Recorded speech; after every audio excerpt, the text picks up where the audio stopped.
Red alert! Set an intention. Go to Salon track.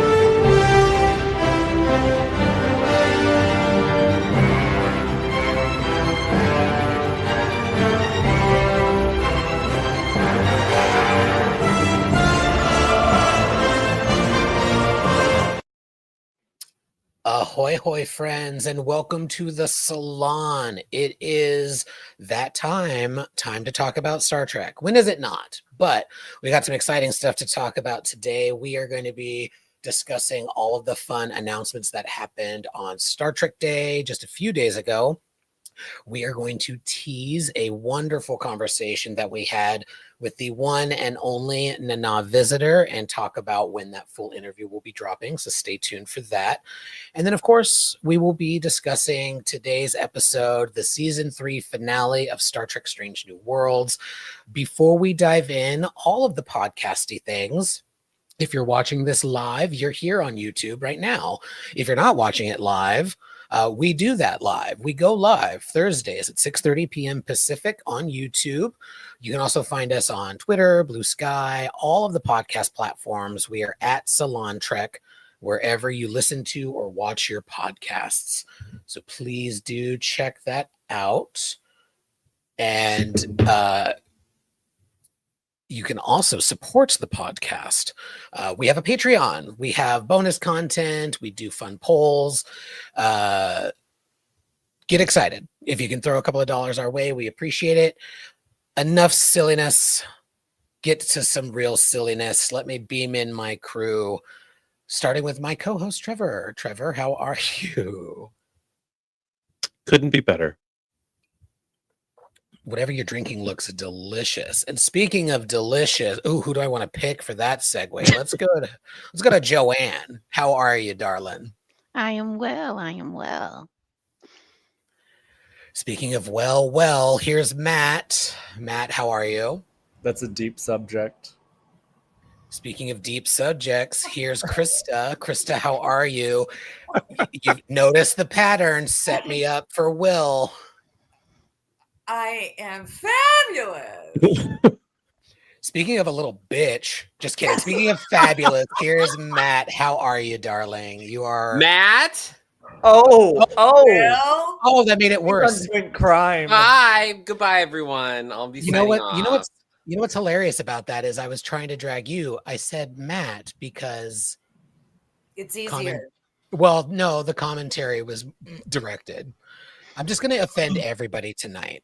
Krista, what is something you don't like about yourself? Nice save. Thank you. Shut it, Trevor, what's something you don't like about yourself so that I can offend you later? Joanne, I'll get to you next, and then Krista.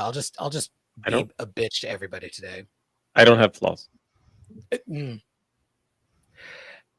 Well, Will, how are you? You are fabulous. I'm sorry. Fabulous.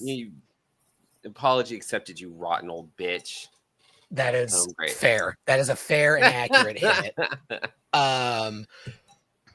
Y'all want to talk about Star Trek Day? It was Star Trek Day. As folks know, Star Trek is 59 years old. 59 years and a couple of extra days for Canada. That's right. September 8th? I don't know the date. It's just you're correct. Thank you. September 8th, 1966 in the United States, and 2 days earlier in Canada, Star Trek premiered for the first time, and we got some fun, exciting announcements for Star Trek Day 2025, including Star Trek Con, the audio drama that is available wherever you get your podcasts. I've listened to it on YouTube and Spotify because I want more Star Trek. So when I get Star Trek, I'm going to listen to it. I'm going to watch it. I'm going to read it wherever I can. And I really thoroughly enjoyed the first episode. I won't give any spoilers because we are going to discuss Star Trek Con in 2 weeks. We will start deep diving that episode each week. Did anybody have thoughts about Star Trek Con? Anybody listen to it yet? Yes, I did. Do it on the way home. Nice. Any quick thoughts without spoiling for our show in 2 weeks? I'm enjoying the format and the concept. Get it? Concept. And I hope it turns into more. Like, I don't want more of Star Trek Con because I'm sure they've told their story, but I would like more of these audio dramas. I think it's fun. Mm-hmm. Will? Agreed. Yeah, it's very interesting. I guess I'm an old man where I'm like, ooh, radio play. Yes, everyone gather around the gramophone. It's very that. But I think it's an interesting take. We'll talk about it. I have thoughts, but it's very interesting thus far. Yeah. The quickest of teasers, lesbian augments. Go listen now. We also got an exciting tiny teaser from Lego. This has been rumored for a couple of months, but it has now been confirmed. And you can see in Klingon even coming soon. The rumor is the Enterprise D will be the first set with several of the figurines. You can see the Picard here. The rumor is Black Friday this year is when it will launch so that you can get that in time for Christmas and the holidays. I am very excited. I am concerned for my budget because Lego is not known to be inexpensive, but Lego Star Trek. Thoughts, anybody? It's going to be exciting. Matt jumped at it. Matt was ready. Matt's like, finally, life-size characters.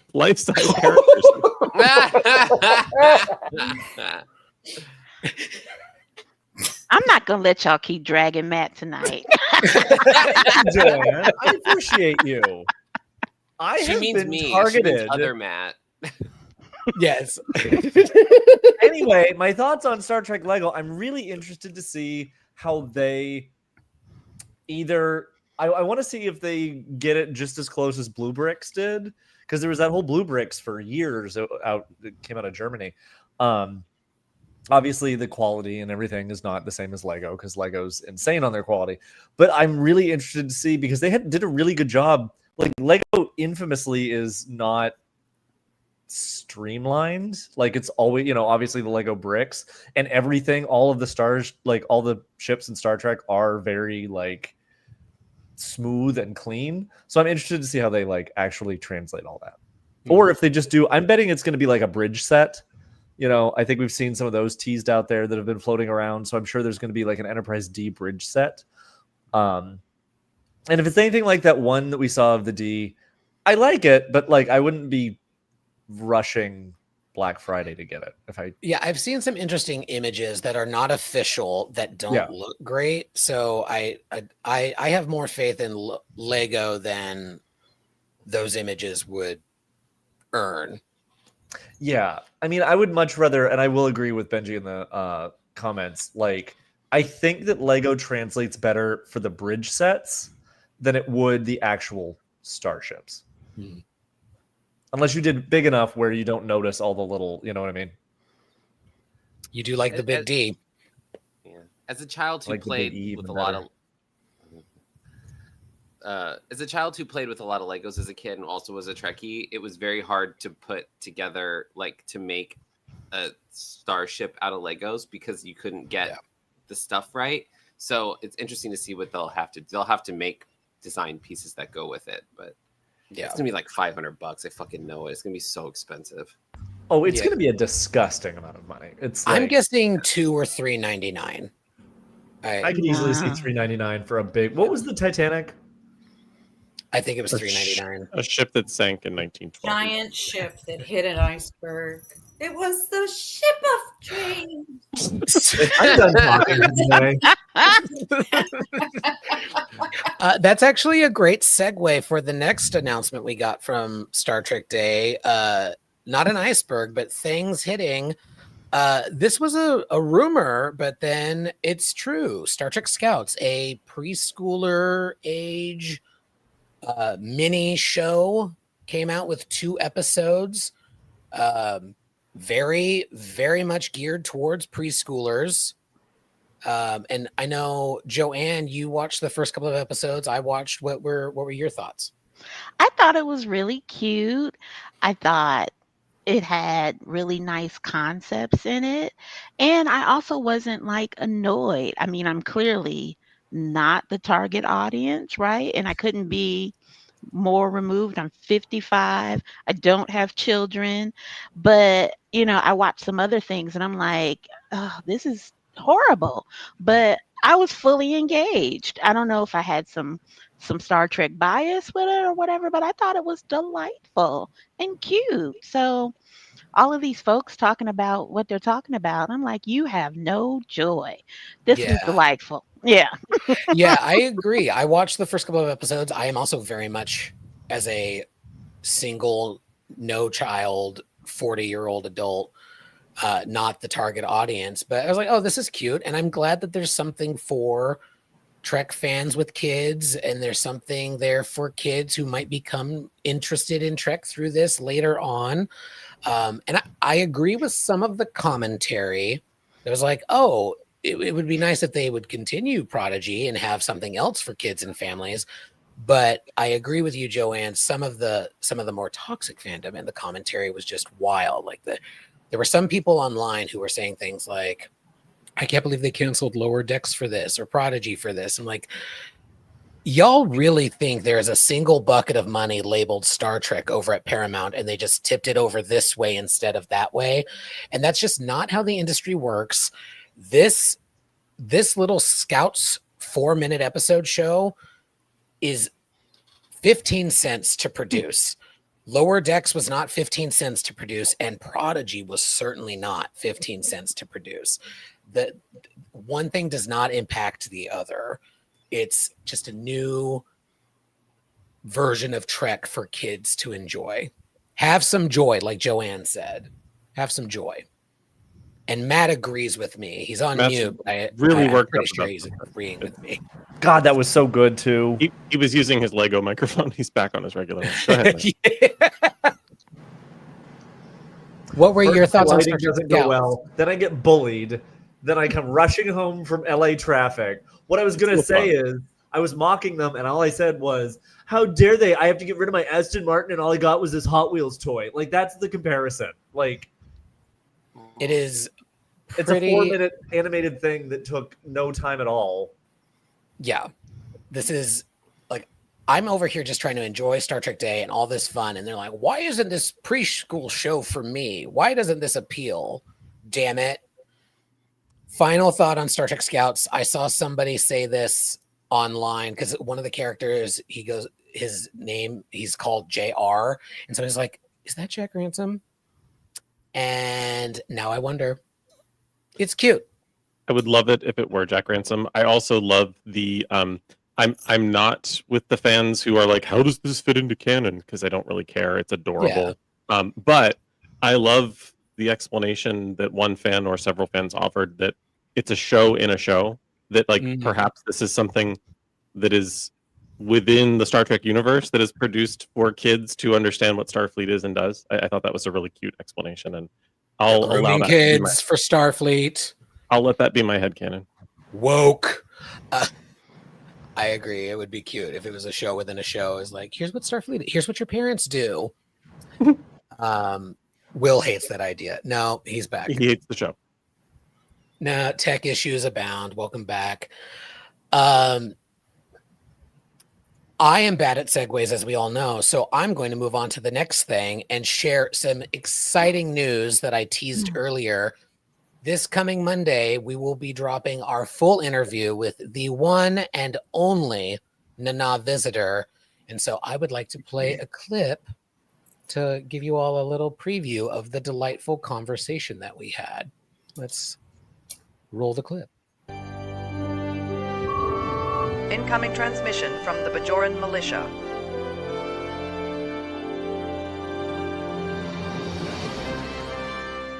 If I'm just now watching Deep Space Nine, do I need to watch the other 8?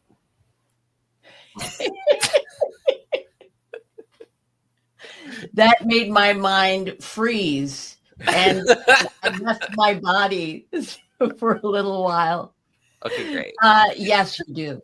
You Okay, have great. to watch Context is very- them, consecutively. Okay, great. Okay, great. What number am I thinking of? 10. That's it. Great job. Such a great time.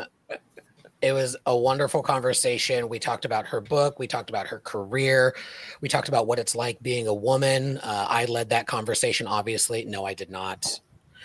We had a lovely, lovely conversation with Nana. We can't thank her enough. Stick around at the end of our show tonight. We'll play another clip. And over the weekend, we'll be sharing some other clips, and that will launch our full interview Monday evening at 6:30 p.m. Pacific. So our regular time slot, but on Monday, a little early in the week for your salon shenanigans. All right, friends. Should we talk about Star Trek? Should we get ready to talk about Star Trek by setting an intention? Should we do that? We should do that. Should we be bad? We should be bad. Should we be bad? And you know what? Let's do it. Let's set an intention. This is obvious, but don't forget to set an intention when you light it, or you're just going to be wasting the wax. Indeed, we should. So to set an intention tonight, I thought it would be fun if we went around the room and just completely changed the whole plot of tonight's episode. So instead of Marie Battelle becoming the beholder and the magic solution to whatever the hell the problem was, who should have become the beholder? As always, I will start us off by saying I think the episode would have been significantly better had, instead of Marie Battelle being the beholder, it was just a Tribble, just a random Tribble. I don't need to know this Tribble's life. I don't need to know what their longings or yearnings were. Just a fucking Tribble. Let's go around the room. Krista, who would you have rather seen as the beholder instead of Marie Battelle? Yeah.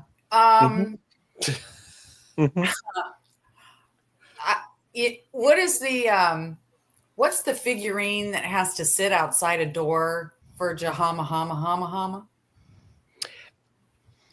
Or Horwath? Horgon.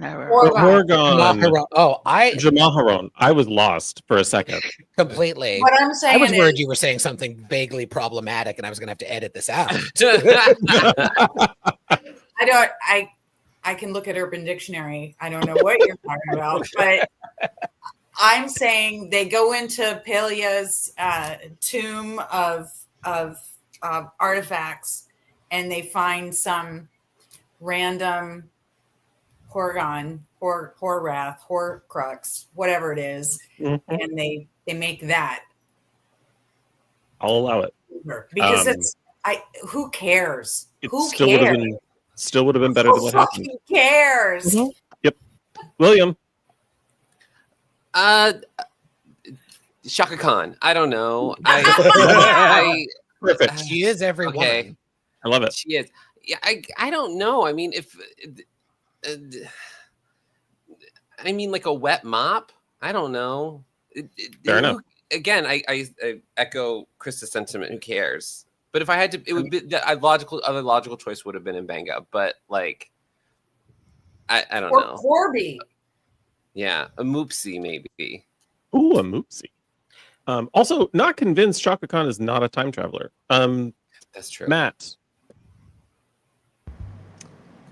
Uh-huh. A Lego. All right, thanks, Matt. Yeah, like I don't have it. You know what? Ortegas. All right. Oh, okay. Because she flew the ship, and now she protects the shit. You had Literally, me. that probably makes as much sense as the episode did. So Yeah, no, I'll take it. Also works within canon for those canon cops out there, because nobody knows what happens to her after the series is over. Joanne, my love. Well, in similar vein, I thought they could solve the Pelia problem with that, because it could have been Pelia, who is infinitely more a person of light and love than Marie ever could be. But my funny choice was, it should have been, what's her name? Alvarez from the Farragut, who was just like, you know what? I'm still tired of y'all shit. So you know what? I'm coming off a break, and I'm gonna just do this because fuck y'all, right? Some got her surrogate last line- helmsman just wanders in. Her last no, line before she's encapsulated is "Remember me," and then she's like, "No, seriously, does anyone remember me?" And then I love it. I love it. Fearless leader. Similar reason I don't want this to happen, and I'm glad it didn't, because I love the character of La'an, but like that could have been a great. I do think this was vaguely touching my top thoughts. This was a good end, if unearned, for Batel. It would have been a good and earned end for La'an to be a protector and a beholder. But yeah, great I'm still intention. not clear what the difference is. No one knows. Nobody knows. And the Vesda, was that the are the Vesda the same thing as the angry angry guy at the end of the androgynous person? No. They're So not. Vesda is totally different. The lack of clarity in many things in this show leads to questions like that sometimes. It's interesting. Which is a great segue, Krista. Thank you so much. We are going to get into our top.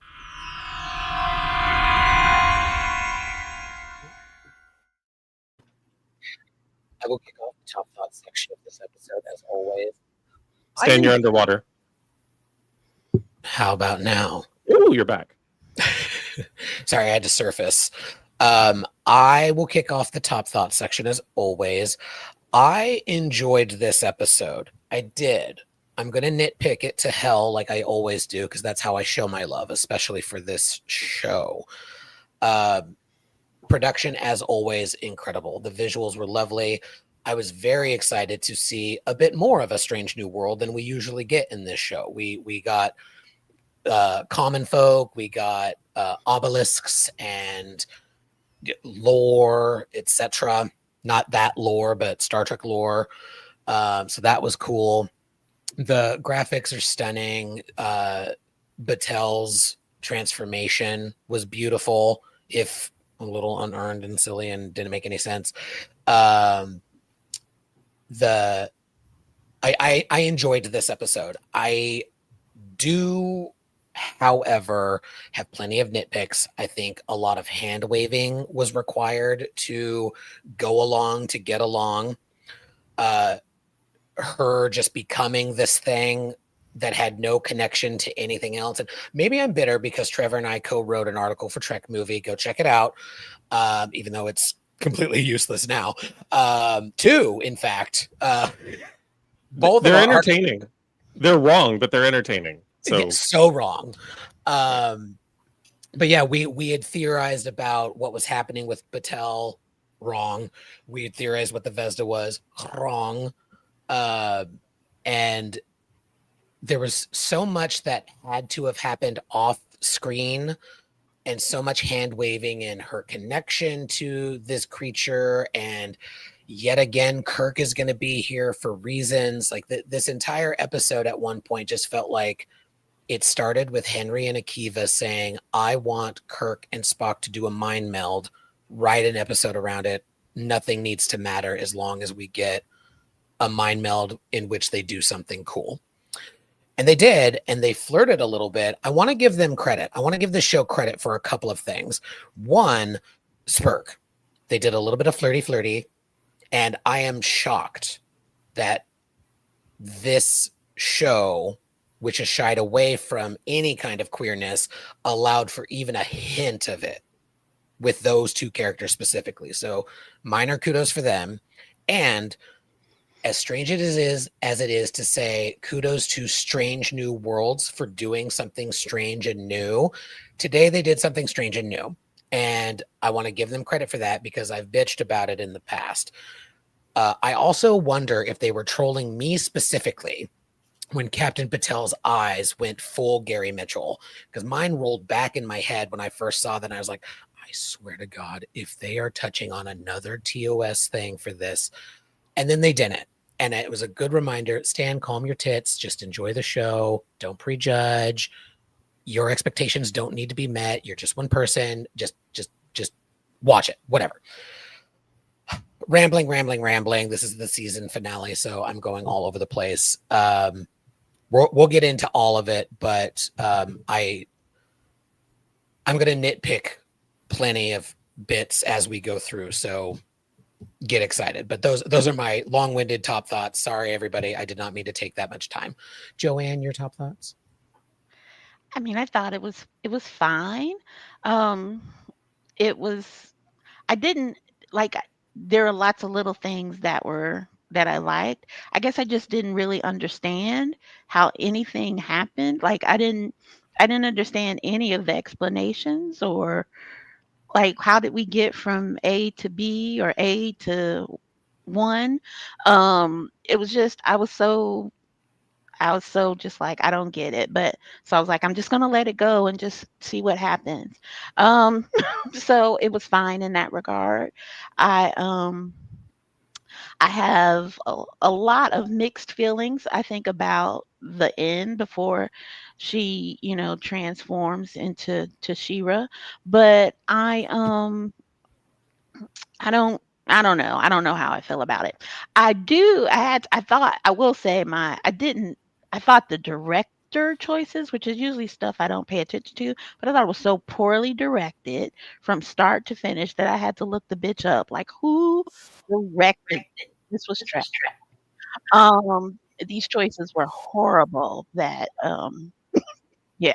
So I thought that was interesting. And I was also interested to see that one of the co-writers was the writer of the 4.5 Vulcans episode as well. So I have a very problematic theory about her that if you want to hear, you DM me on Blue Sky and I will tell you, but then I'll deny it if you ever repeat it. So hit me up. But yeah, that's where we are. So although I did appreciate I had to use my divinity school degree at the end there. But we'll get to that when we talk about it. So Matthew. Yeah. I mean, it's. I want to make sure I was actually unmuted this time. It wrapped everything up. It certainly put everything into a little bundle, and it was fun. It was cute. I think the word that I used with Ken was it felt anticlimactic. It was like, oh, okay, that's the last episode. Like, oh, okay, so that's what happens to Patel. Like, oh, okay, they did get to live a little life. Like, oh, okay. Like, it didn't feel like there was ever... It didn't really feel like there was ever a risk or like some huge thing that was season ending. And then it was just done. And it was like, okay. So for me, I was just like, it was a good watch. It was fun. It was cute. I did love actually the final, battle between him and Batel, because I thought it was very much one of those like, I'm going to come at you with everything I've got and I'm unleashing everything. And she's like, no, good wins. Bye. Like, it was very much like, they tried to overthrow the prison, but the prison guards were ready for it type of thing. So I actually did like that. Do not understand why Kirk is speaking on behalf of his ship to the captain. Why is the captain not speaking to another captain? Just because it's Kirk. I know that's the reason. It's just because it's Kirk. But like, yeah, okay. Yeah, no, overall, it was good. It was fun. But I'm Intruders among us. Danger. Danger. Intruders among us. Exactly. Why are you here? And also, if the Farragut is up to full schnuff again, why is it toddling around behind the Enterprise? We don't have that many ships at this point. They should be spread out. That's my top thoughts.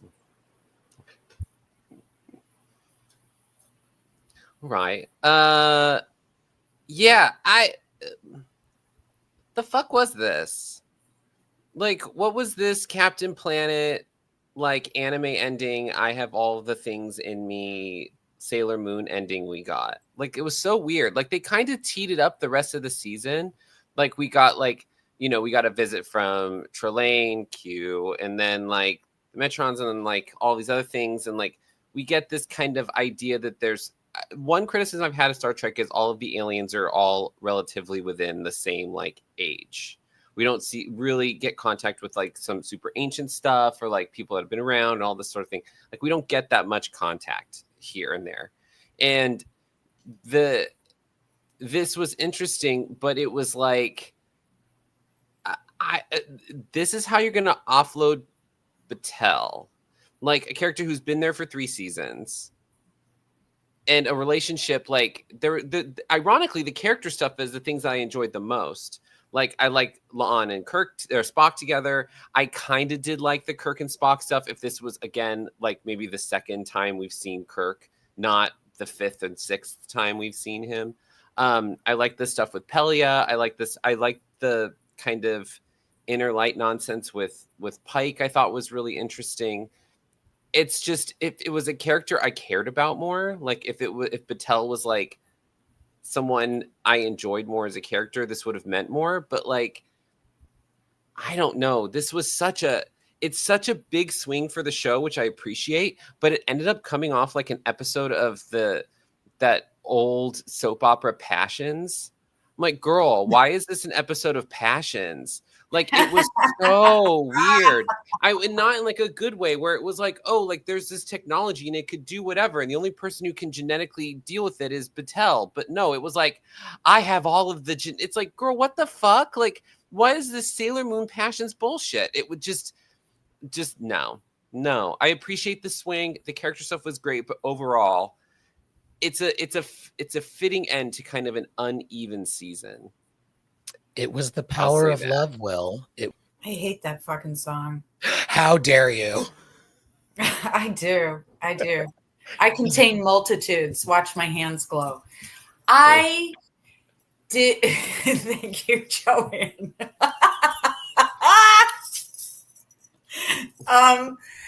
I normally watch the episode twice, once when I get up and then once shortly before we start Salon, to see if I missed anything. And I just did not today, because I would have to be rendered with a lobotomy to have missed anything in order to watch it for a second time.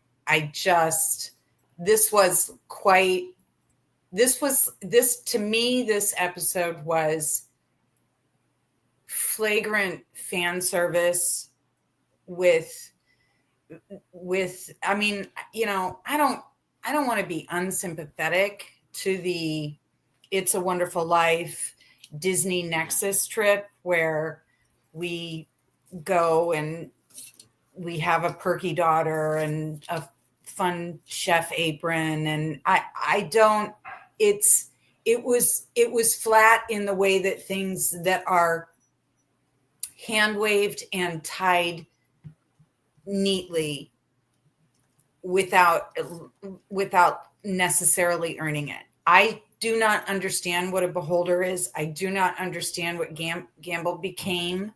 I don't understand anything about it other than the visuals and the graphics were great.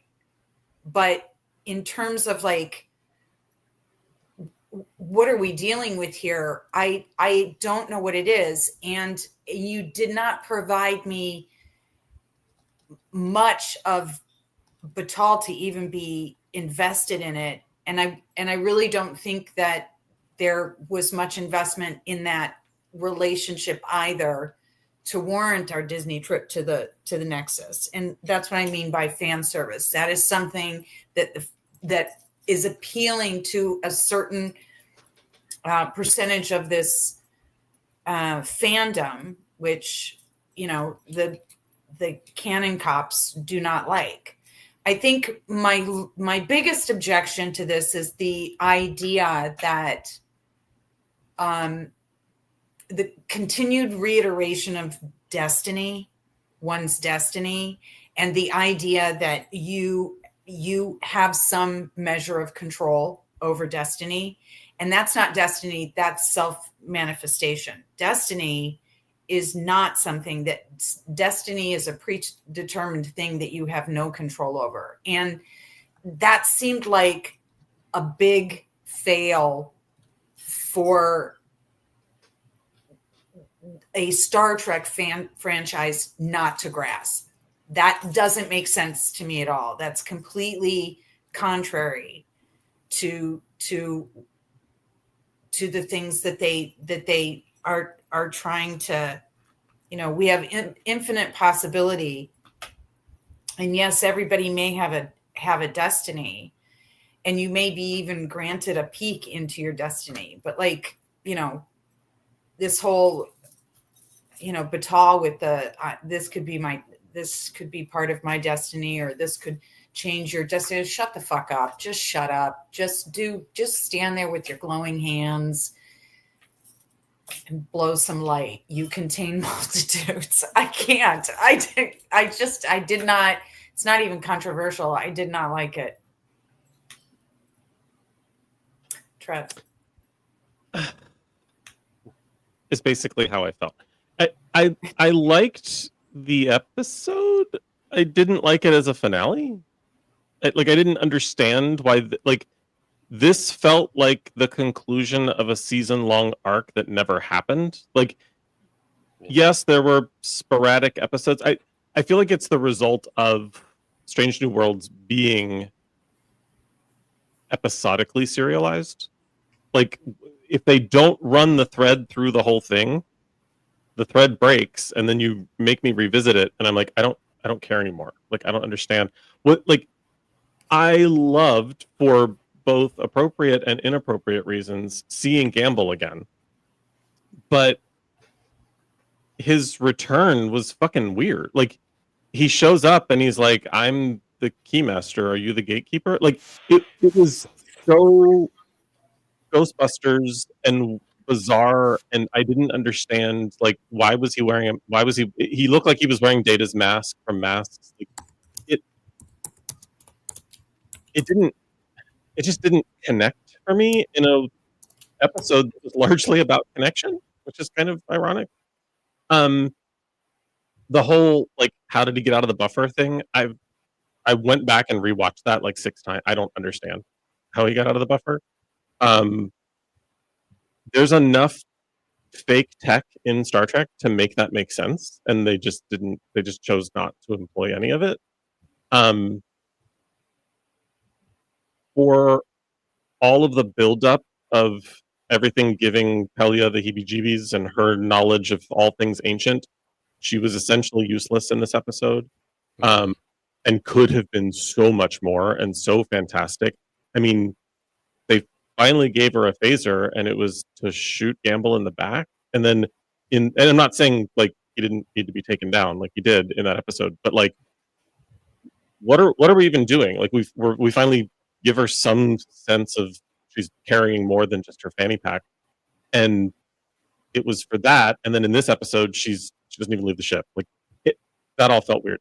Kirk doesn't bother me as much as he bothers everyone else, but I think it is because he has been here so frequently. It's small universing the small universe, and while I respect the fact that the small universe was even smaller pre-TOS, we know in TOS there were only however many Constitution class ships. I don't want to mention the number because somebody's going to pull out a technical manual and tell me I'm wrong. But there were only a handful. I know, but it's changed. Yes, I agree with you, Stan. But I'm just it was a smaller universe back then. That's cool. But if you're gonna small universe me, don't give me a Starbase 1 that is the size of the moon. You've already told me that this small universe is kind of ginormous. So stop making me run into the same people over and over again. I mean, the answer to why are you here all the time is because the actor's under contract for a certain number of recurring episodes. But in universe, make these reasons make more sense.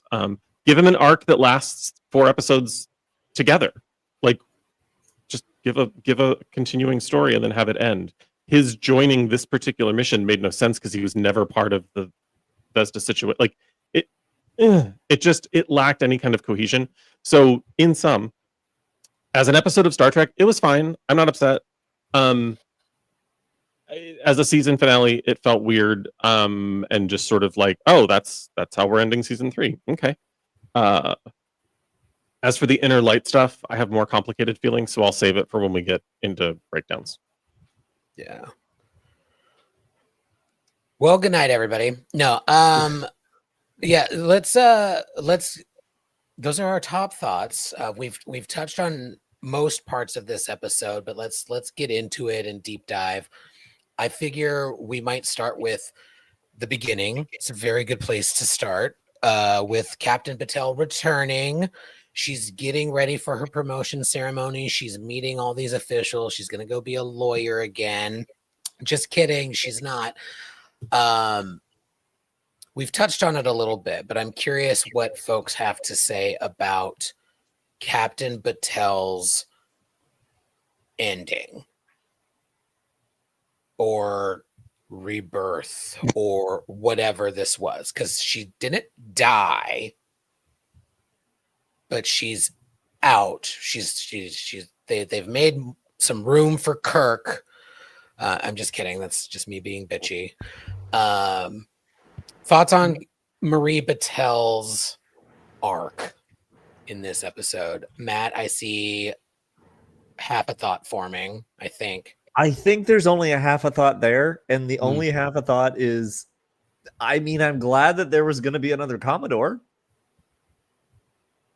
Like, I always appreciate seeing that rank again, but isn't this kind of like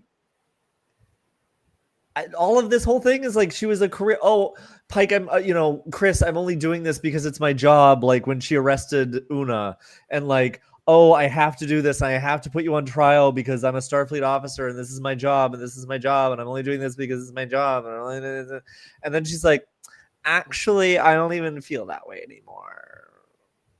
Maybe it's the only thing that makes sense in the world now.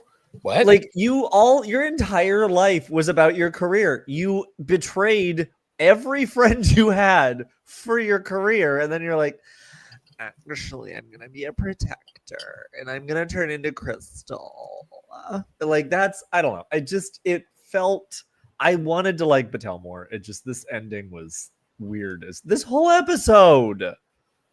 Yeah, I don't know. That's Will, you had some thoughts? Yeah, I think it's weird that she was a lawyer and also a captain of a starship.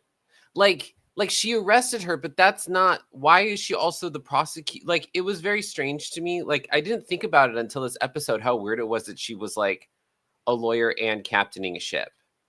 It's very bizarre. Like, I'm Trevor, it seems like he's going to disagree with me. It's like, okay, you can do two things, I guess, but it's like, it feels like you should not. It feels weird that you would then go, oh, I'm on a mission. We're on this mission we have to go deliver whatever baby bottles to some planet. And then we're like, oh no, sorry, I have to stop by and deliver like divorce papers. Like, what the fuck? Like, it's so weird. Like, I don't understand.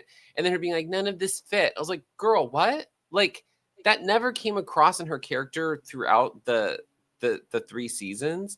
And even as we got through it, there was never a moment where we got like an episode about her being like, I feel weird after all this happened. I don't know why this all feels wrong.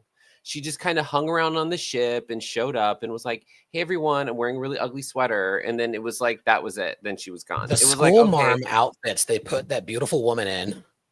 Wild. And that mama, that flat hair, that hair flatter than her storyline. I just, and I don't know, it just bugged me. Like, I didn't get it, because it would have been nice. It would have meant more to me if this person struggled with her identity at some point in the season, but she seemed to be okay. Like, she beat up that dude and she was like, oh, I'm good. I'm like, you didn't think that was weird? She like repressed it. I'm like, what's happening? Like, it was so it felt bizarre. Like, she's the character they use when they want something different. Like, Pike needs, but it could have been really to play interesting. off of. If she had been like, oh, I'm a Starfleet captain, actually, I'm not happy with that. I'm going to go to the Judge Advocate Generals. When she ordered, like, when she arrested, like, Una or whatever, like, make it at that Una point where or she made this whatever. switch. What? The way you phrase that, when she arrested Una or whatever, like, no, that's Well, no, that's but her like, name. like whenever around there, like then she's like, "Oh, I'm no longer a captain. I'm switching to the judge advocate general's office." Like, "Oh, I wanted to change. Oh, I wanted to change." And then we see this like, I don't know like where I want to be, and now it's like, "Oh, this is where I'm supposed to be." You know what I mean? Like that could have been more impactful even. I'm going to agree and disagree with Will. So buckle up. I agree with what the issue that he's described, because Star Trek has not done a very good job in world building of telling us what these people's backgrounds are. Like every once in a while we find out like, oh, Catherine Janeway is also an astrophysicist. Like that's helpful to know. But like it would have been helpful from the jump if we knew Picard was also a PhD in archaeology. He wasn't just a captain who was interested in archaeology. Star Trek has a bad habit of frequently turning people's specialties or majors in college or advanced degrees into hobbies, which is kind of weird. And I feel like it would be helpful and more constructive world building if we knew, because it's perfectly plausible, and this is where the disagree comes in, that she is an attorney and she also went to Starfleet Academy and went on the command track and became a captain and could work in both worlds if she needed to. She could shift her career focus. The problem is that Trek never tells us how they're like, and I'm not like, I don't need everyone's career path explained to me like that clearly. Like I'm not like, I want to know what all of them like, well, what did they all minor in? TV on screen every episode. Like, yeah, exactly. Like I just need to know which electives Deanna Troi took when she, like, I don't like, that's not what I mean. But like, there could be some peppering in of information about these people's backgrounds that actually matches and or mirrors the organization that Starfleet is structured after, which is the U.S. Navy. I mean, flag officers in the Navy all pretty much have to have master's degrees in something. So by the time you become I can't think of the number for whatever a one-star admiral is, but by the time you become that, by the time you really become a commander or a captain, you've got more education under your belt and a couple of letters after your name potentially. So Marie's career as like attorney by day, starship captain by night could make sense. They just never gave us that. And so that's where so that's where this falls flat and this feels weird, because it does feel like when you watch it, Marie Battelle is like she watched a bunch of episodes of Law and Order and was like, no, I'm going to go to JAG. And it's like, no, that's not how any of this works. So yeah. Sorry, Joanne, go ahead. I was saying, if Measure of the Man taught us anything, all of the senior staff have law degrees and can try a case. So I don't have especially like you're going to do it. Yeah, I don't have any problems with like that. It didn't bother me because they do it all the time. All of a sudden, they're all Juris Doctors. So that I just kind of nodded my head with that. But what they really could have done, I really wish they would have leaned into, and I'm doing stuff that I hate that, like what they should have done, but they could have leaned into her JAG kind of role, because I guess if we got to the end, what they really did was kind of make her like the ultimate kind of judge and jury and warden, like she's the keeper of the law, the keeper of the peace, you know, the keeper of the universe. But they didn't kind of lean into that. They just kind of made her conflicted, I guess, with being a leader or whatever, or a protector. I don't know. Or maybe it was just clumsy and that's what they thought they were doing. But so the whole law path for her makes sense to me, to then kind of ultimately end up being the warden to these people, or the skin of evil, or whoever they are. But I don't know, but it was so, because I get it. Okay, if the Vest, I want to call him Vespa, that's the scooter, right? Toyota Venza, yeah.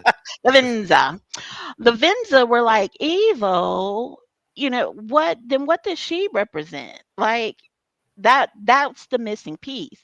And they were trying to do this, or they were dancing around. I don't think they were trying, because they didn't know what they were doing, but they're dancing around this design, kind of great design, and destiny and fate and salvation. I mean, they're really big themes that they're not equipped to do, and equipped to handle. And so we got what we got, because this is my pet peeve, kind of unrelated to, but just like, you would never take medical advice from some stranger on the street. People think issues of religion and faith are easy because everybody has access to them, but it is not easy, right? And it offends me when people just assume they can talk about faith on an intellectual level. My fuck my drag, right? My advanced degree be damned, right? So but I'm like, it offends me. But my aha moment was like, oh, this is what they were trying to do, was when they were talking about in the little inner light scene, when they were talking about her name. And he was like, oh, I didn't know if you're going to take my name or whatever, so I got both. And he was like, oh, Chris Patel is the last name. And that's when it hit me. I was just like, oh, Patel. It can mean a lot of different things, but that is daughter in Hebrew, and El. It's so Batel is daughter of God. So I'm like, oh, so they're doing, like I said, but the good part was missing. The divine part was missing. They never developed this story. So you just had evil, and then a lawyer who was going to stick up for evil. That's where it fell apart. That's where it fell apart. So I was just like, give me a break. At that point, I went and got some water and went to bed. Yeah, this is where the show can be so frustrating, because there's so much potential there. Like, Battelle was just a plot device for Pike most of the time. And then in this season, they were giving her something real. And it just because I just do not think that they care about anything other than Kirk and Spock. Like, Pike has not had any real development in his own show. They just sort of dropped it seasons ago.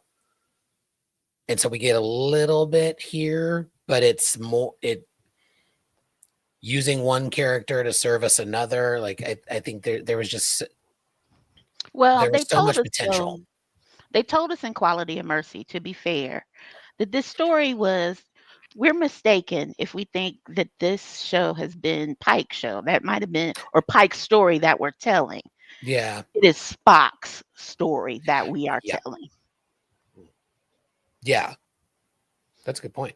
Yeah. So they do make that pretty clear in Quality of Mercy. That's a good point, Joanne. That's the point Trevor's been trying to make with me for. It's what I do.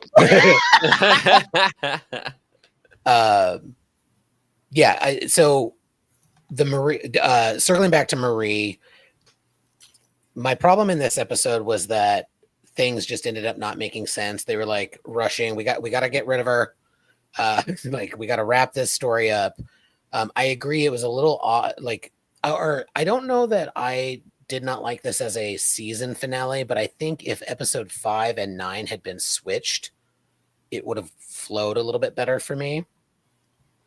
Because there was too much time in between the two directly connected episodes, and not a through line in them. Like, I almost wish during last week's episode, like, show us, like, that's when Gamble gets out, when they bump into the wormhole.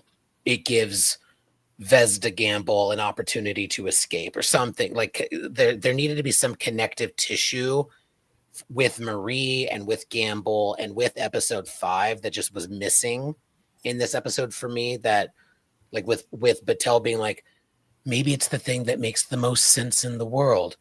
Maybe I am She-Ra, as Joanne said earlier, or Krista said, I think. And speaking of the honor of Grayskull, I think it would have made way more sense if you've touched on something like the break did have me say, oh wow, we're back to that planet, like when they went back to the planet from episode 5. But what a great opportunity to need another starship. Yeah, is that they can't be in two places at once, but the Farragut happens to be near that planet. Like, divert them, Kirk shows up, like, yay. Anyway, should we talk about Kirk? Should we talk about if you Kirk? wanna? Do we have to? I think we do because there's something there. But first, Intruders among us! Danger! Danger! Intruders among us! another one of my gripes is it's not always what they're doing; it's the execution. Like I think Will said it earlier.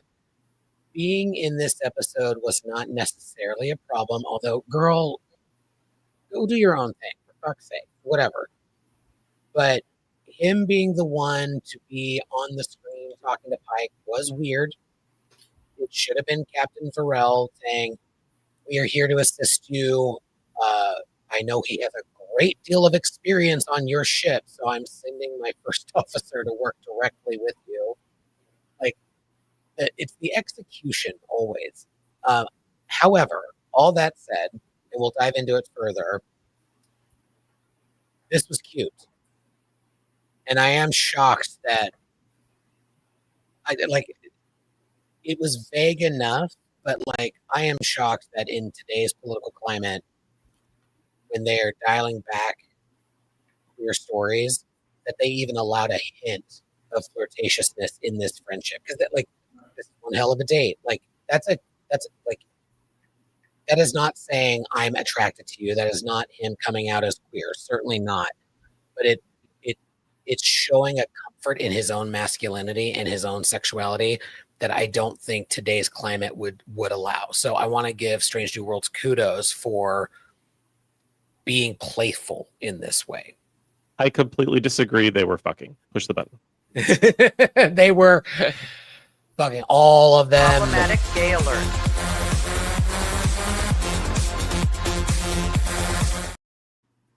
La'an came in for a bit, double nerve pinched them. We'll talk about that moment, but let's get Kirk out of the way, shall we? Thoughts on Kirk? Well, wait. So one of the nerds today said that that they didn't know that there was going to be a season 4 when they filmed this finale.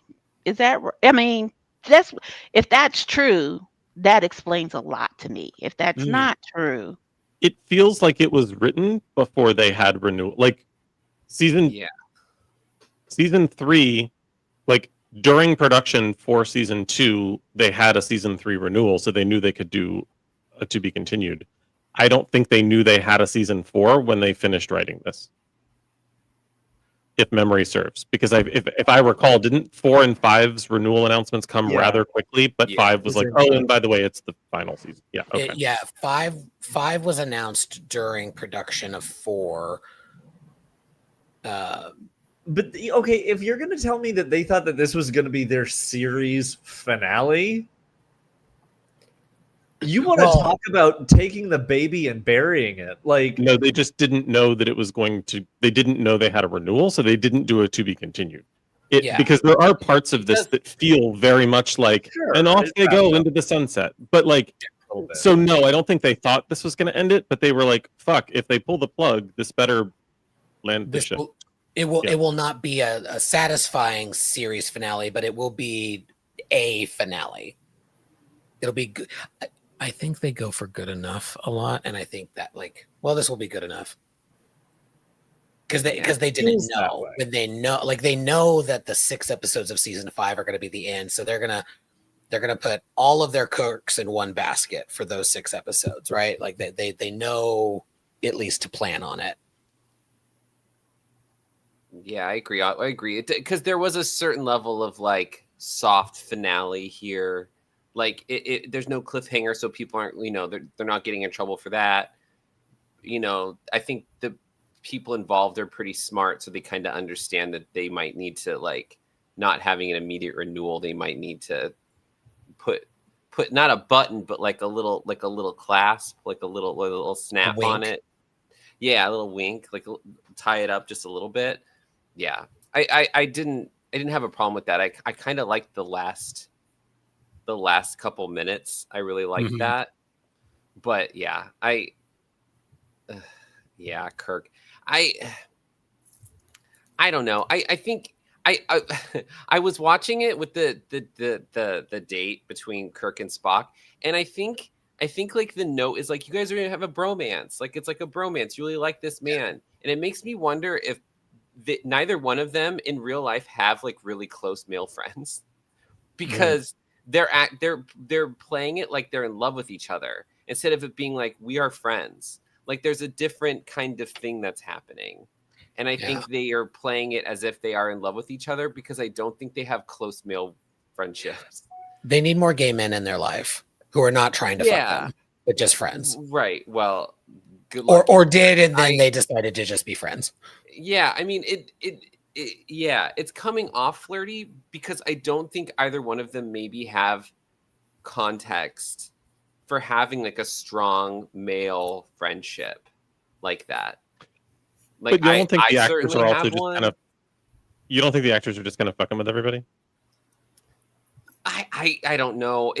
That's not what I read from the performance. What I read from the performance is these two people don't know how to play a friendship other than like it being. They don't know how to portray intimacy without it leading to fucking. If that makes sense. It's not. There's a certain level of I would say intimate close friendship that Kirk and Spock have that I think Nimoy and Shatner were able to play because they probably had very close male friends or were able to go, I don't want to fuck this person. So they developed a friendship, and whether that was a sustained thing or not. But like these two men, I think that they don't have context to play that. So they're playing as if they want to sleep with each other, which I'm fine with. But like, it's a little. It didn't read like, oh, it read like these two men are just playing intimacy leading to sex. And I'm fine with it. Problematic gay alert.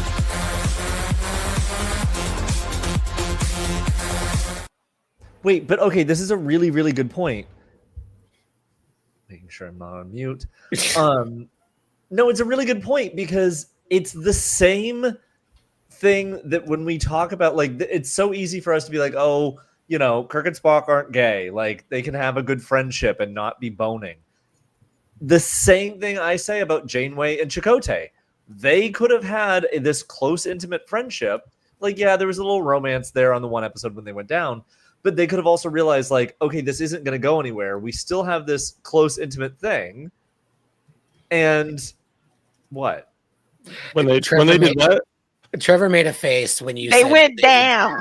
They went down. You know, when they went down. I love that everybody but Matt went to their 12-year-old self for the first time. They went down in the bathtub. They never laughed. You thirsty bitch. In the arms of the angel. I'm just going to be a hood ornament on this episode. I think that's going to... But that's my thing is like, yes, you're exactly right that Kirk and Spock had this like intimate, you know, I never personally saw Kirk and Spock fucking. Like, I never saw like Spirk and all that. But I do think I would like to see this Kirk and Spock fuck. But I like, it was always more sentimental than that to me. Because it was like, this is a captain and your first officer. This is... You know, you have to have this close relationship. You are the two people that are in charge of potentially thousands of people under your command, depending on what ship you're on. Like, you have to have that level of intimacy and trust. And I think that's what it all just... there's something about Strange New Worlds that so much of it, Spock, Kirk, I know they're younger. It just... Well, one of them is. Are they? Yeah. Well, yeah. They're supposed to be younger. I mean, Pike and Una show that, like... I mean, Una has said that she's more guarded, but like there to me is always supposed to be this intimate relationship between a captain and a first officer.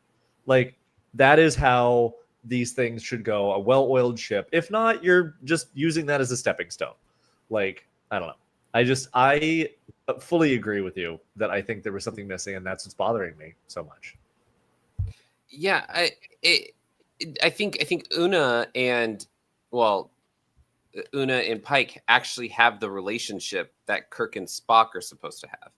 Like, unless this is like the precursor to it, because I think Una, especially in this episode, asking if he wants to talk about it, and he goes, "Oh, not yet." And then she just sits there with him instead of leaving or pressing. She goes, "I know what you need because I'm your friend."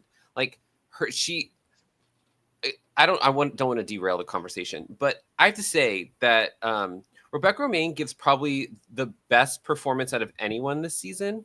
Like, I think she is so measured, and like, I think there's a certain level of writing that has come across with that character, but I think she understands who that character is, and every line that woman has is like filled with subtext, and like the way she approaches the other characters, and like the way they've written that she's actually like a first officer. Like, they've kind of, I if it was intentional, if this was just like, you know, two cells merging in the primordial sludge, but like it felt like something happened with her character this season where it felt like she's the most fascinating person in the series to me right now. Like, I think her performance this episode was great. She wasn't in it that much because she was also filming fucking Doomsday or whatever. She was like in some Marvel thing right at the end of this. So like I kudos Rebecca Romaine. You're fantastic. Yes. She's always great, but this season she was particularly good. I agree. That was actually my favorite moment in this episode. We'll get into it, I'm sure, when we talk about the inner light of it all. But as much as I appreciated some of that, my favorite moment was Una just sitting with him, because her performance was powerful even when she didn't have dialogue. And I agree, Will. The work that they've done for that character this season is appreciated, because we've talked about this before. She didn't get enough in the first two.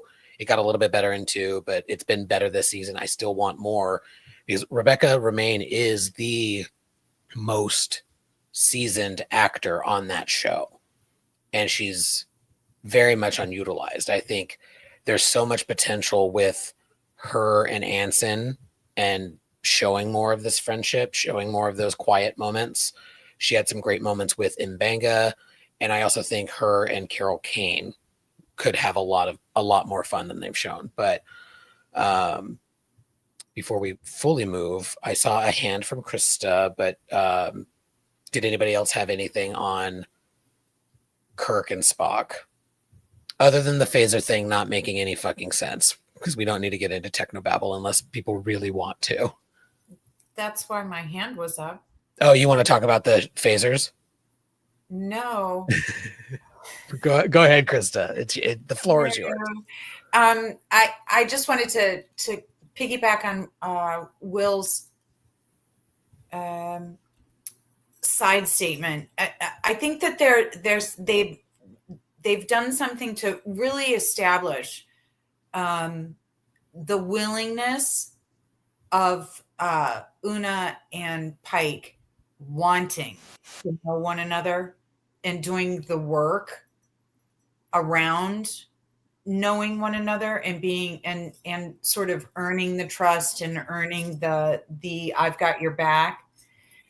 And one of the sort of trite things about this episode is the minimizing of that by an invasive mind meld. You get all the knowledge, but you didn't do any of the work for it. You get all of the shit out of someone's brain, but you did absolutely nothing to earn it. And it makes it trite to me. And it makes really good point. The relationships that these people have worked to make with one another just gets undermined for this, circle jerk of it's got to be Kirk and Spock. It's got to be about Kirk and Spock. I can't. Whether it's a story about Pike or it's a story about Spock or whatever, it's, some of it is earned. And I appreciate that more than the kind of trite shortcuts that they go through. Trevor, I know you had some thoughts. I have a segue from this trite Please, because I can't, into another trite shortcut, which is the inner light scenes were beautifully done. Yeah. were done for beautifully sentimental reasons and reasons that gave Battelle something lovely, I suppose. But what bothered me about it was that's not real. That's not the future that they were to have. That doesn't allow them to grieve each other and the loss of the relationship and the loss of each other in a way that's real, because they now have a fully realized fantasy.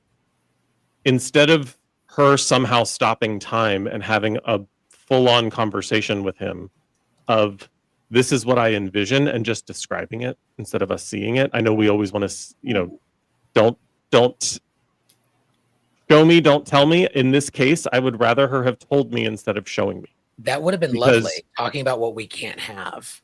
Yes. And that or what she pictured their future to be, and why she wasn't going to let the Gorn get in the way of it, why she made the choice that she made to undergo a radically bizarre procedure. That little did she know she was setting herself up for this particular destiny. But the reason that she was willing to risk herself was for a future that she had envisioned with him that looked like the following. And she could go into describing that.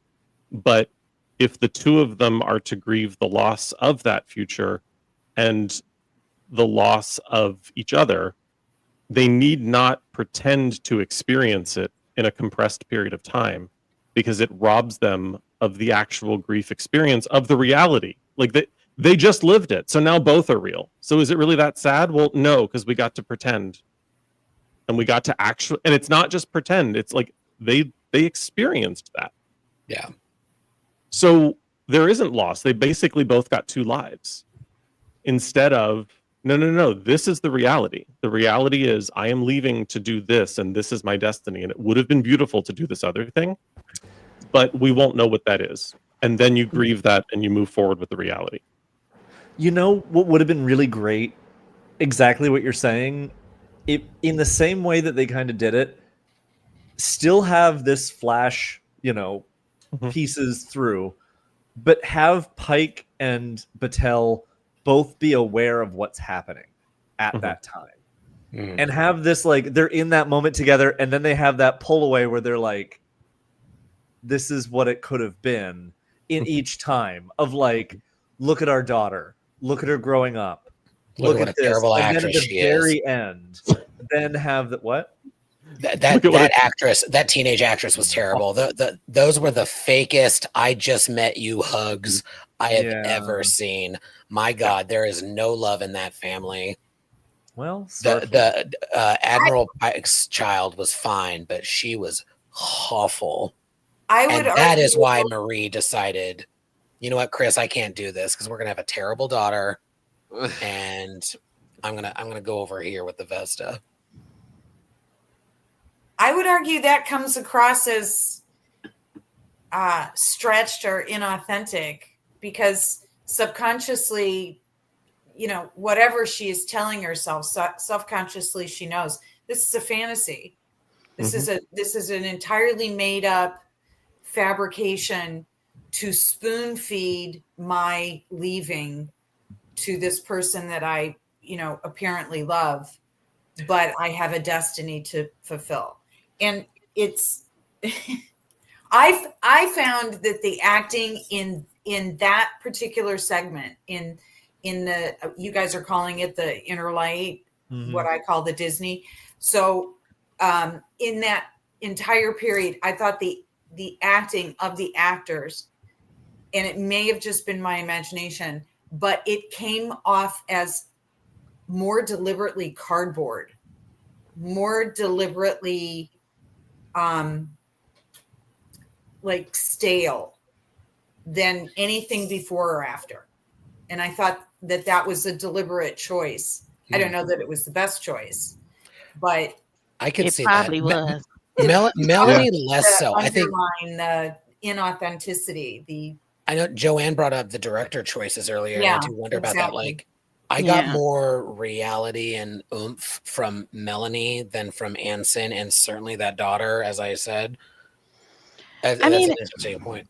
It was fine, but to kind of harken on Krista's earlier point, for me, it felt unearned because I'm like, neither one of them. I think what we've seen from this series one, they started as like friends with benefits, and then they kind of fell into, well, hey, I kind of like you or whatever. And so what they were to each other was not like, oh, this is my soulmate, Right. or whatever. Because again, as Will pointed out so brilliantly a couple of weeks ago, he spends his life. He didn't choose to spend his life with He Mattel. choose her. He That's what I'm trying to say. he He chooses doesn't someone choose else. her. Exactly. So He chooses some woman he was trapped in a cage for 6 hours with. exactly. So what their relationship did was not say, "Hey, we're supposed to be together forever." It opened them both up to the possibility, right? So it's just like, "Oh, you made me realize that I can have something incredible. I can have, something real. I do want to be in love, or I do want to be in a relationship. Probably not with you." Because they did nothing to establish that they were for each other this whole time. But then now we have this, this whole beautiful inner light thing. And I'm like, who are these people? This was not earned. Yeah. It's especially frustrating when they could have. Yeah. They could have started this series, her waking up next to him, not as his side piece or as the chick that he's just hooking up with, and her looking at him as the dude that she's hooking up with. Like that first scene of them in his cabin could have been more, and then it could have subsequently been more moving forward. But they chose not to, probably because they were going to give him that romance in the episode with the kid plugged into the computer. Yeah. But also, again, not availing themselves of the opportunity to just establish they have a different kind of relationship because they're both starship captains and shit happens. They love each other dearly. They mean the world to one another, but they live complicated lives. Like, that's all they had to tell us, and we would have been fine with it. Well, most of us. It would have been a far easier move for me to accept that. Again, if she had expressed, like, you know what, you opened me up to the possibility of love, and that I know that power is immense and incredible because it was something I had never realized. So this power that you helped me see, yes, I can now use it to hold all of this in check, because it truly does conquer anything, perception, society. It can overcome anything, even the things that I think I want for myself, right? So, and then she becomes She-Ra. Boom. I'd have took that. But that's not what we got. That's not what they showed. There's an interesting thing too about, like, it would have been their relationship always felt like they wanted it to be more, but it just couldn't. Like, sometimes you're with people and your feelings for them only go so far. Like, I'm not gonna fall in love with this person. Like, you have a deep respect for them. Yeah, like whatever that is. Like, sometimes that's as far as that chemistry goes. It would have been interesting to see that at the end of this, where she has this fantasy with Anson, and she goes, this is you. This was never the future we were supposed to have. We could never have this. This was never a possibility for what this relationship was. Like, but we never got anything about their relationship. It was just that one episode where he was like, "Oh, I want to be with you because you almost died," and she should have been like, "The fuck no." Like, that's not what this was, homie. That's not what this was. Like, me moving away or me almost dying was not a reason for us to be in a relationship. That's not what this was. Yeah. And this streaming trek has fallen into this trap of not knowing where they're going, which to me, again, is wild. Like, a little less so with this show because they've always intended to be episodic, but like Picard, season 1, not knowing where they were going in episode 10 as they were filming episode 6. Fucking wild. Here, like, they didn't need to know this is where Battelle was going to end up, but a little more than side piece from the pilot. A good example, I think, would be, it's been hinted at she knew his future, but it was never fully confirmed to me that they have had a clear conversation. He knows about the accident until this episode. So if they had in the pilot established that she knows his future as well, that would have set them up for some stronger success as well. It would have planted the seeds a little bit better. They specifically said that, like, I can't tell you. Sorry, Krista, but like, they talked about that. I can't tell you what happened to me. It's classified.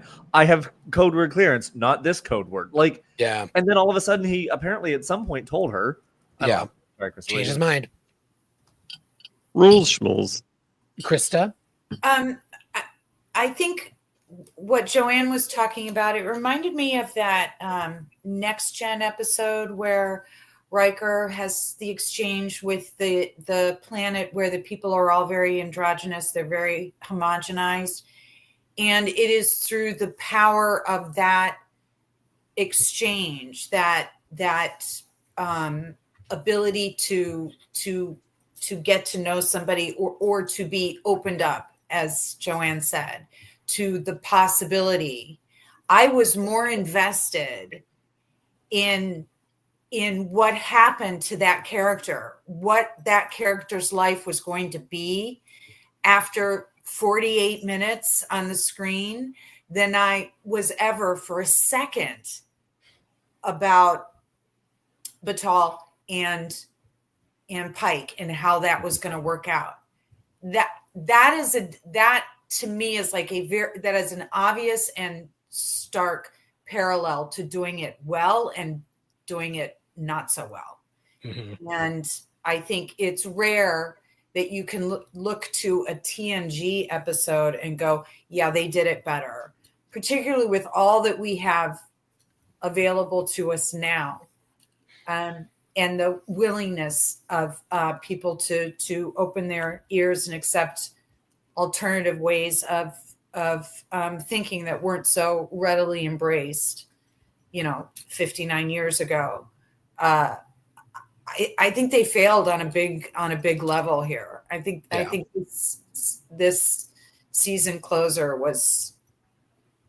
It didn't leave me salivating for another season, and in fact made me wonder how much of this next season that's coming is going to be dedicated to Spock and Kirk popping up, and but props to Batel getting Pike's hair right in that last one, where it was like this weird ass kind just of down a little bit mullet kind of thing. Yeah, they did her hair so dirty in that statue though. I hollered when they and the close up with that, and I'm like, the little you mean this? Be like ooh, girl. Reaction. He's like, the hair, girl. You need some Rogaine. The last thing that I want to mention about the future scenes, because I agree, like the execution was lovely, but like there's a lot there that just was weird and didn't sit right with me, including, I think it should be mentioned, Star Trek has never gotten disability right or done it well in a lot of places. Melora was really weird. What they've done with Pike has been weird to me in a couple of places. And in this episode in particular, this notion that he had this lovely, happy life because that accident did not happen felt, I don't know what the right descriptor is, but weird. Weird. Like, because they acknowledge, like, we have planned for this, etc. Like, could that not have been the life that they showed us? Like, oh, this life, he does end up having that accident, and he has this lovely life with Batel, because we already know as the audience it's not going to actually happen, both because we know about Pike and Menagerie, and we know the point of this episode is it's not going to happen for her either. Could they not have shown a lovely, happy life for a couple whom one of which happens to be disabled? Could they not have done that? Can I play devil's advocate here? The devil doesn't need an advocate, but Sorry. yes. Can I give a counterpoint? I think Pike is just not disabled. There's something beyond that. Like it's almost like he's being kept alive. Like he's not just like, like Melora, where he has like where Melora has like she has accessibility things because of her planet, that sort of thing. You're right. There's an extreme. This man is a vegetable. Like, this is like something beyond that. Like, this man, like, I don't know what kind of quality of life he has here. And I think that's part of the thing with Menagerie, where he goes, I'm taking you back to the place where I think you could live another life, because whatever Spock's brain, because all the people that made the crash with what's her face, I can't remember her name. So I think that he's not disabled. Like, this is something beyond that. Like, it's almost like they're keeping him alive, because he's a beep. Like, it's a little different. Like, them saying, they're not showing disability. That this is almost monstrous how they're keeping him alive. The man has no voice. He's basically scar tissue in a wheelchair that beeps. Like, that's horrible. And they mentioned that like all he can do is like say yes and no because of beeping. Like, that's not like, so it's we're talking about the Menagerie, the TOS episode. Like, we know Pike's future. Not done disability. So we're talking about the accident that does end up happening to him in the future. Okay. He's in the but like, I agree that Star Trek has not done disability well, but this is something I don't know where this falls in that. To both of your points, the universe of Star Trek, this is it gets into headcanon, but like, we know that there are telepaths that like he can say yes or no with beeping. Presumably somebody has asked him, you want to keep going, and he did the one beep for yes or whatever it was. Like, I'm teetering on joking about this, and I don't mean to do that. The problem that both of you are touching on is a narrative one. They've not given us enough of an explanation of his circumstance and of how potentially torturous it is versus how potentially livable it is. Like, you're both right. The problem is the story hasn't told us that enough. They haven't described it. If we had seen Una when they were talking about it, because Una knows what happens. If she had been like, because he's mentioned it to her a couple times, like when he says, I know my life ends or the life that I know ends, she could have been like, why can't we do? And he's like, it's impossible. Like, even just again, we could fix it with a line of dialogue of like, no, it's much more severe than that. Like, there is no, like, this isn't just me being disabled. This is me being a vegetable in this, in a vegetative state, in this, torture, in this purgatory, really. Because in TOS, that's what they allude to, is that he's in this like purgatory state where he is just alive and he can say yes and no. But they don't really, like, we could have explored that a little bit in this and said, like, now in 2025 eyes, this is beyond anything that we could fix, like, even mentally, And I don't know that this is an appropriate supposition to make, but like, maybe depict that the accident wasn't as bad, but there are still challenges coming from it, like accessibility challenges. Like, I think the thing that got me was, well, it just didn't happen, and now I'm having this happy life. I think there was maybe some more nuance that they could have added to it. Like, we play. I don't know. I just felt it was worth bringing up, and I appreciate the varied opinions on it. And again, the happy life drives me nuts because it's not real, and she put that in his head and in her own, and there are any number of things. He don't choose that. He don't choose her in the end. Correct. That's the irony. She gives him that, and he doesn't choose her. He chooses that side piece he met 5 years prior on that planet in that cage.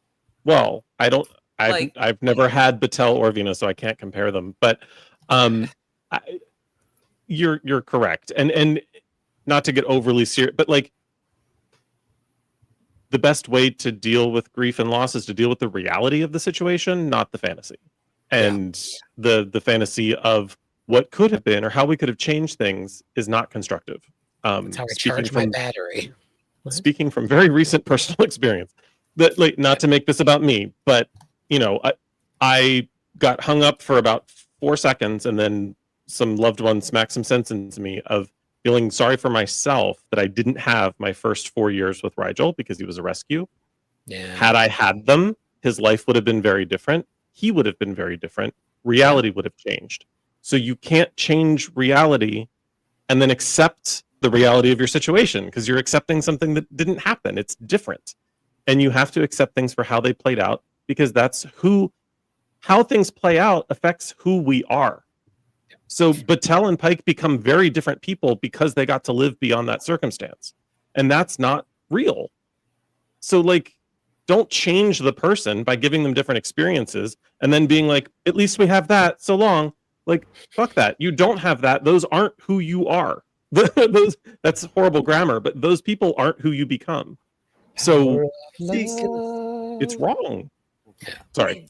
It's also the idea that of destiny. There's no ownership in that. Correct. You didn't do you've done nothing. It's just some pre-planned thing that you're invariably going to fall in, no matter how much you think you can control it. And that's one of the things I really didn't like is that there is a way to have some agency. But this idea that well, it's your destiny, it removes responsibility, it removes ownership and accountability and choice, and or maybe it's the only thing crazy. It's just sense in the world. Because who's controlling that destiny? Exactly. Like that's a big ass missing piece. Yeah. Right. This is why this story falls apart. Because it's my destiny. It's my destiny. Well, who's in charge of that? Is it genetic? Because that's where they've been leaning. And this bioessentialism, problematic. Is there a God? Well, who is it? I mean, problem. Yeah. Who's controlling this? And there's just pure evil that happens to exist in the universe, which is really but somehow, in the face of Trek. My love for Christopher Pike is enough to overcome the very essence of evil everywhere. Oh, not just that. Pike's peak is not high enough to rip through space and time. It was enough to just punch a hole. Who is the source of this light? And the ley lines. The ley lines. The bigger issue being that Hatterack. You're telling me that a lawyer is the one that's going to embody good? You're telling me a lawyer is the only one that can protect us from evil? No. That's the worst part about this. I mean, the love of a friends with benefits situation can pierce time and space. But have you ever had Welcome his to the pasta gay mama? community? His pasta mama or his pasta mama? Yes.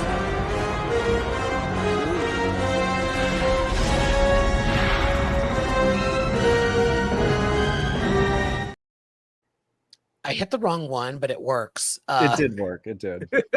Pike's Peak can save us all, right? Pike's What Peak did he can give save her as a gift? Were those monogrammed dinner napkins? I thought they were Like- napkins. Yeah. Or handkerchiefs. What is that? Very sad towels, maybe? Yeah. A No. monogrammed rose toy. I mean, all those gifts were ugly. Some fucking boxer shorts would have been better. The little Spencer's apron, and then Yeah. Yeah, those that dinner embossing, napkins. what is it called? The like you Cricket. put the iron on? cricket, Yeah. Iron on. Yeah. It's like I have a wasn't towel even- it joke. wasn't I'm even leaving it alone. embroidered. they ran out of budget. Like what? That's They funny. can't It's not even centered on the apron. No. It's like a little. It's like kind of off. It looks really off. I had to pause and I Some stared at it. fan It's must not have sent it centered. in to like Paramount, and they were just like, "Let's just use this." Well, that's not the Girl. And they're like, it's fine, I guess. We gotta save $12.99 on craft services. Where can we get that? Oh well, Dale from Utah sent us this. I don't know. We could probably. Oh, Oh God.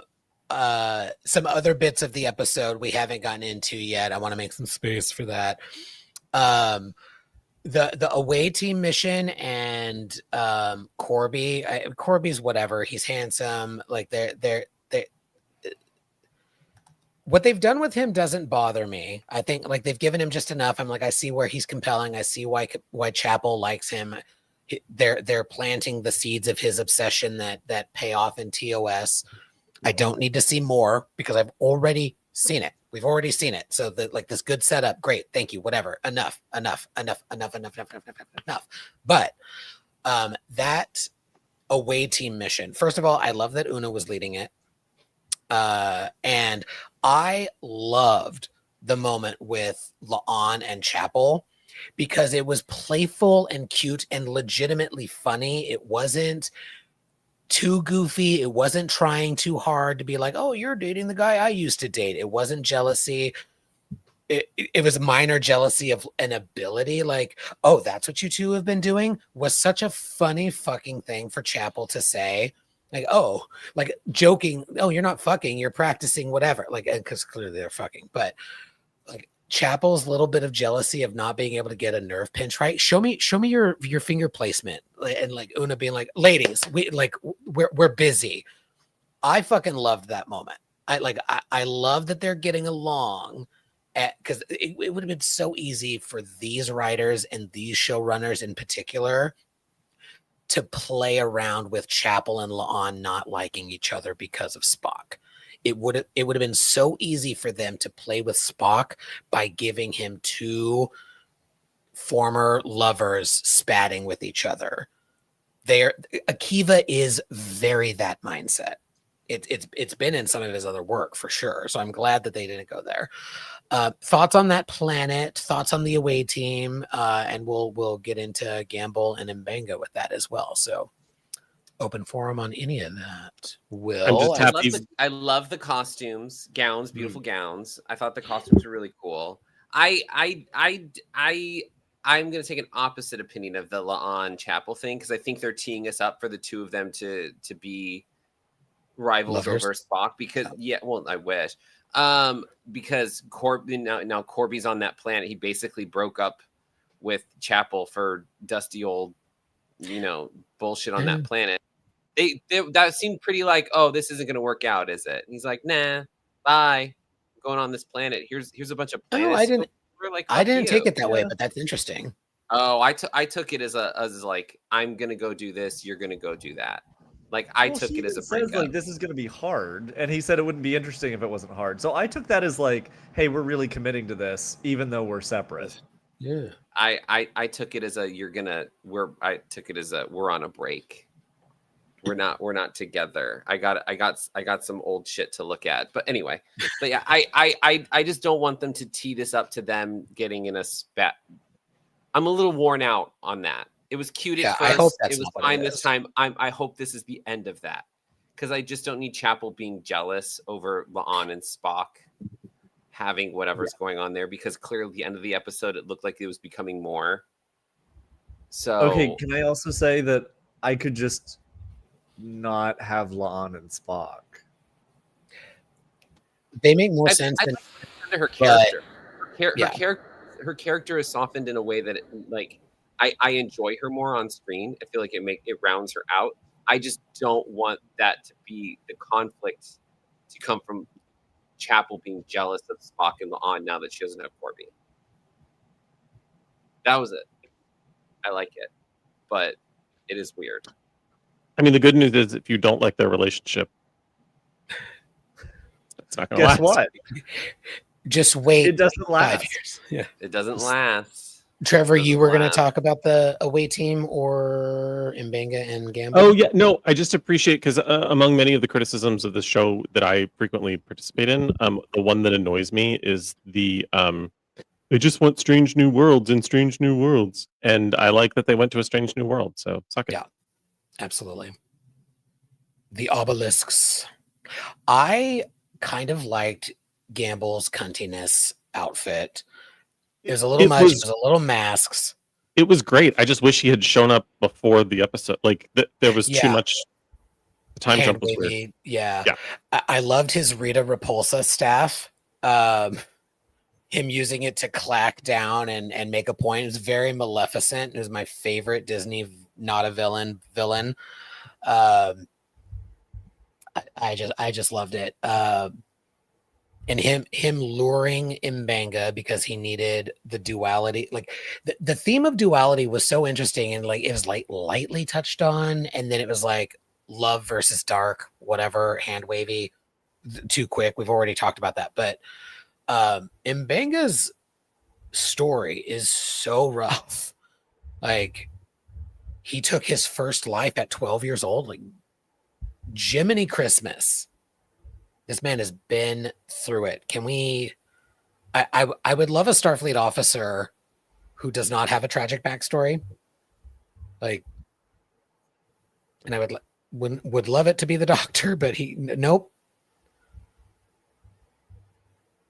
I don't know what bad transition. I love Dr. Mbanga, and Babs is an incredible actor.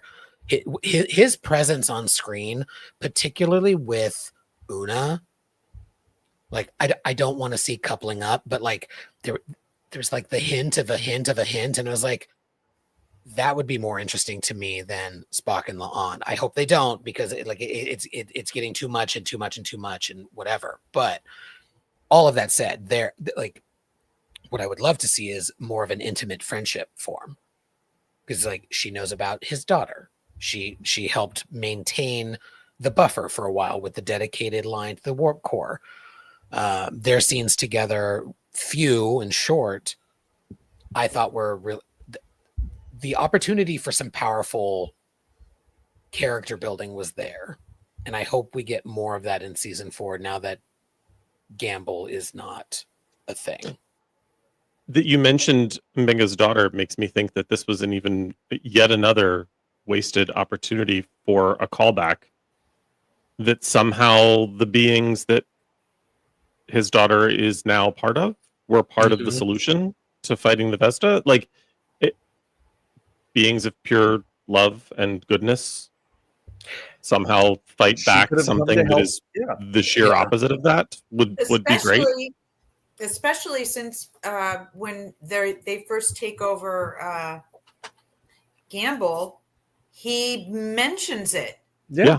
They fed and drank on her, tears and fear. It would have been better to. They ultimately waste Mbanga.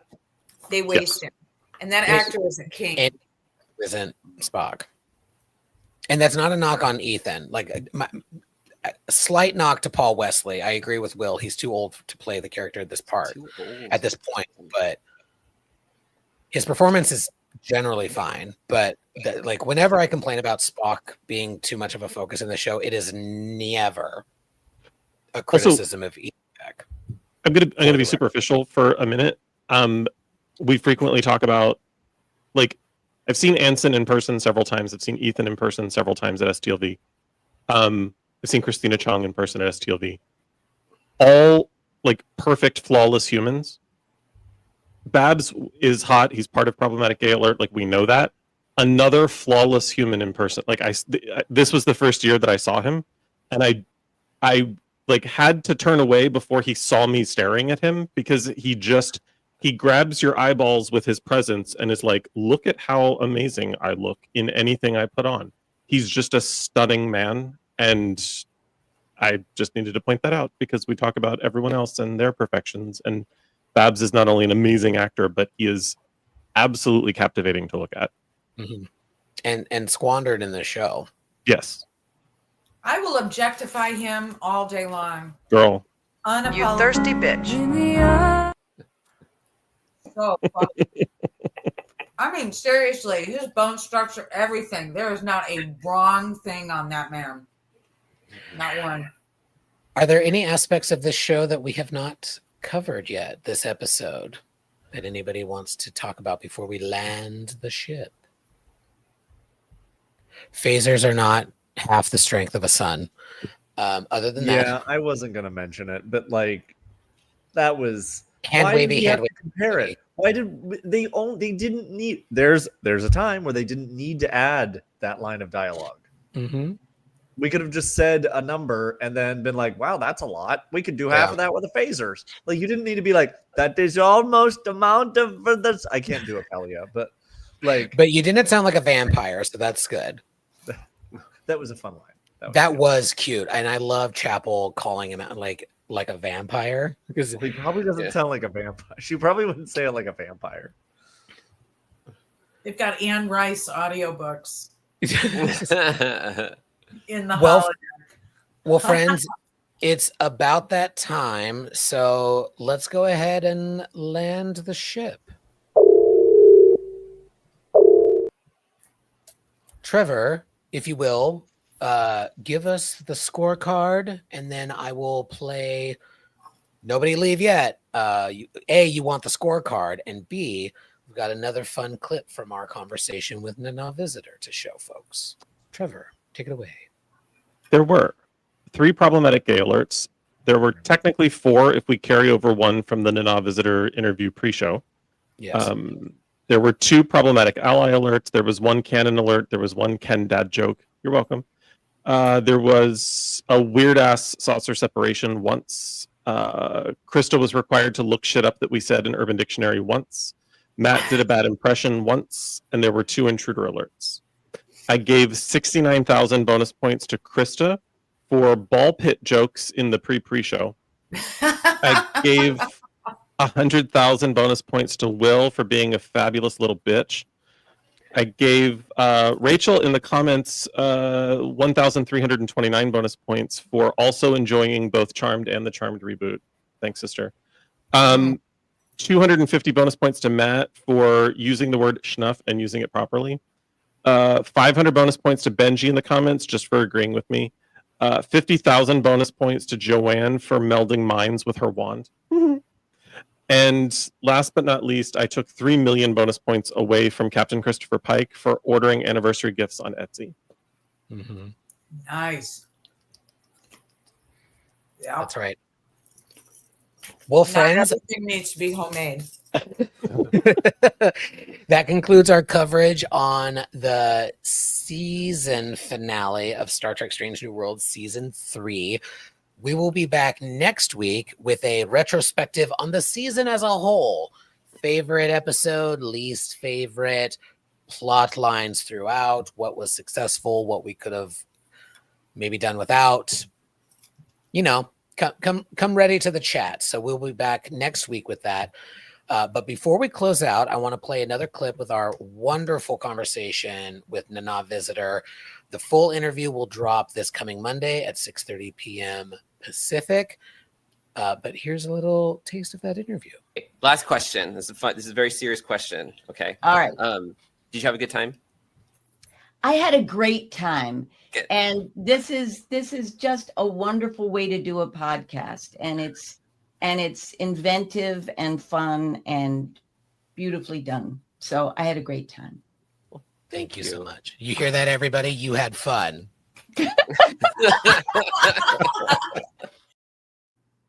And you will have fun on Monday when that full interview drops. Thank you all for joining us. Thank you to our friends in the chat. We are at Salon Trip, wherever you get your nonsense. And we hope you get your nonsense from us. Podcast platform, YouTube, Patreon, at Salon Trek. Until Monday's pre-recorded but live at the time interview, and until next Thursday where we will be live again, please live long and prosper. All hands abandon ship. Proceed to the nearest evacuation zone immediately.